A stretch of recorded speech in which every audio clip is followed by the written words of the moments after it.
Hello बच्चों, यदि आप भी कल 29 फरवरी विज्ञान का पेपर देने जा रहे हैं तो सबसे ज़्यादा परेशानी बच्चों को बेटा समीकरणों में होती है। जो केमिस्ट्री की समीकरणें आती हैं उनमें सबसे ज़्यादा परेशानी होती है और केमिस्ट्री पोर्शन में ज़्यादातर समीकरणें ही देखने को मिलती हैं। तो आप इस वीडियो को एंड तक देखिए ताकि एक भी समीकरण आप एग्जाम में छोड़कर ना आए।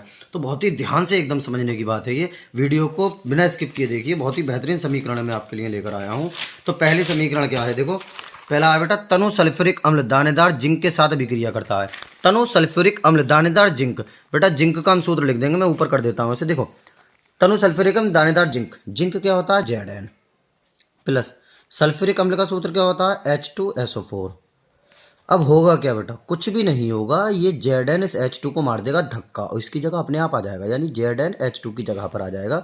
इसका मीन्स हो जाएगा ZnSO4 और प्लस कितना बेटा H2, यही तो हो जाएगा। अब इसका नाम क्या है, नाम भी लिख देते हैं तो अच्छा रहता है, जिंक सल्फेट। Zn मतलब जिंक, SO4 मतलब सल्फेट, यानी जिंक सल्फेट। अब दूसरा क्या है, सोडियम कार्बोनेट के जलीय विलयन में मोस्ट इंपोर्टेंट रिएक्शन रहती है ये वाली। तो सोडियम कार्बोनेट, सोडियम कार्बोनेट का बेटा सूत्र आप अच्छे से जानते होंगे, क्या होता है Na2CO3 और प्लस क्या, जलीय विलयन में क्या बेटा, कार्बन डाइऑक्साइड प्रवाहित करते हैं। कार्बन डाइऑक्साइड का सूत्र कितना होता है, कार्बन डाइऑक्साइड का सूत्र होता है देखो CO2 और प्लस एक जल का अणु अपने पास से ले लेंगे H2O। होगा क्या बेटा, 2 बार H हो गया, 2 बार Na, 6 बार O और 2 बार C, तो 2 कॉमन लेने के बाद NaHCO3 हम लिख देंगे।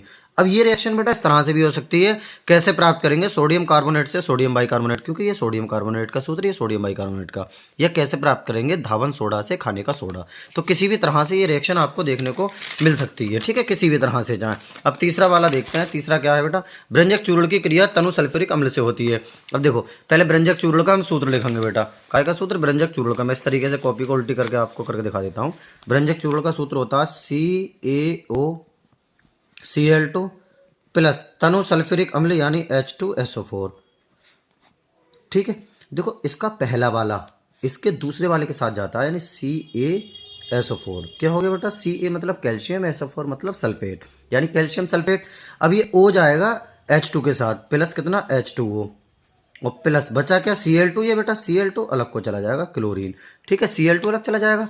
चौथी वाली रिएक्शन देखते हैं, एथिल अल्कोहल सोडियम से क्रिया करता है, बहुत ही ज़्यादा महत्वपूर्ण है ये। हालांकि प्लास्टर ऑफ पेरिस की मैं इसमें करना भूल गया हूँ बेटा, प्लास्टर ऑफ पेरिस की भी बहुत ही ज़्यादा इंपॉर्टेंट रहती है। प्लास्टर ऑफ पेरिस, कान खोल के संभाल के सुन लो एकदम, प्लास्टर ऑफ पेरिस, ठीक है। नंबर 4, ये तो तीसरी वाली थी। नंबर चौथी कौन सी है, एथिल अल्कोहल। एथिल अल्कोहल का सूत्र होता है C2H5OH प्लस सोडियम मतलब Na, सोडियम मतलब Na। अब देखो सोडियम भी पॉजिटिव, H भी पॉजिटिव, तो इस H की जगह पर ये सोडियम आ जाएगा, पॉजिटिव पॉजिटिव को हटा देगा, कितना हो जाएगा C2H5O और Na।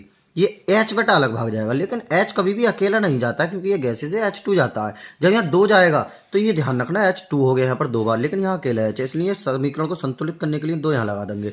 इसी प्रकार बेटा 2 यहाँ लगा देंगे और 2 यहाँ लग गए तो Na भी 2 बार हो गए, ये देखो, तो 2 हम यहाँ पर लगा देंगे इस तरह से, ठीक है। अब पांचवा क्या है, देखना जरा ध्यान से आप। एथिल अल्कोहल को NaOH के साथ गर्म करते हैं। एथिल अल्कोहल का सूत्र होता है C2H5OH, C2H5OH प्लस NaOH। ये तो बहुत ही आसान रिएक्शन है बेटा, 1 मिनट, नीचे हो गया, C2H5OH प्लस NaOH मतलब सोडियम हाइड्रोक्साइड।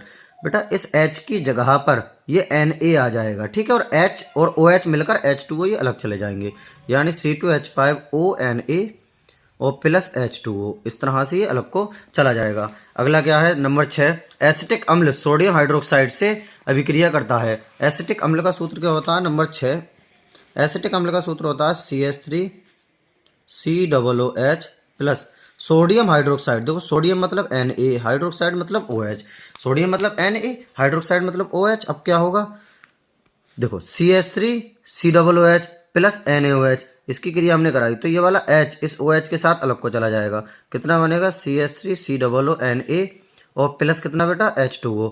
अच्छा इसके अलावा नंबर 7 और दो रिएक्शन और आती हैं, एसिटिक अम्ल और एथिल अल्कोहल की क्रिया। एसिटिक अम्ल CH3COOH और C2H5OH क्या होता है बेटा, एथिल अल्कोहल।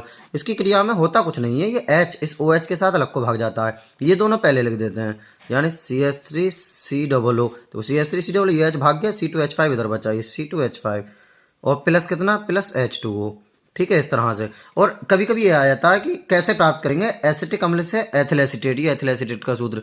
या क्या होता है जब एसिटिक अम्ल और एथिल अल्कोहल की क्रिया करते हैं, ये क्या होता है जब एथिल अल्कोहल एसिटिक अम्ल की क्रिया करते हैं। या फिर अम्ल और क्षार की अभिक्रिया से एस्टर तथा जल बनते हैं, जिसे क्या कहते हैं बेटा, एस्टरीकरण कहते हैं। जैसे आ जाए एस्टरीकरण किसे कहते हैं, तो क्या लिखेंगे, अम्ल तथा क्षार की अभिक्रिया से एस्टर तथा जल बनते हैं, जिसे एस्टरीकरण कहते हैं। और ये हम लोग इसकी रिएक्शन लिख देंगे। ठीक है, उसकी रिएक्शन लिख देंगे। अच्छा, एक और आती है, मैं लिख देता हूँ, आपको बता देता हूँ जब बता ही रहा हूँ तो। देखो, CH3COOH की क्रिया, CH3COOH की क्रिया NaSCO3 के साथ, ये भी खूब देखने को मिलती है सोडियम बाई कार्बोनेट के साथ।